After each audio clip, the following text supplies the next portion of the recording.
Open the app from your Shopify dashboard to skip, pause, or cancel a subscription. Locate and click on the subscriptions page. Select the subscription you want to modify and click on it. In the top right corner, you'll find the buttons for skip, pause, and cancel.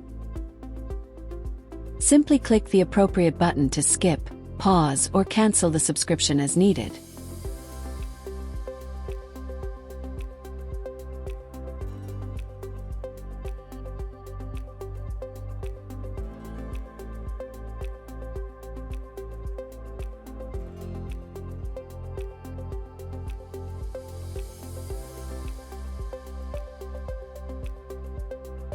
This way you can easily skip, pause, or cancel the subscription as needed.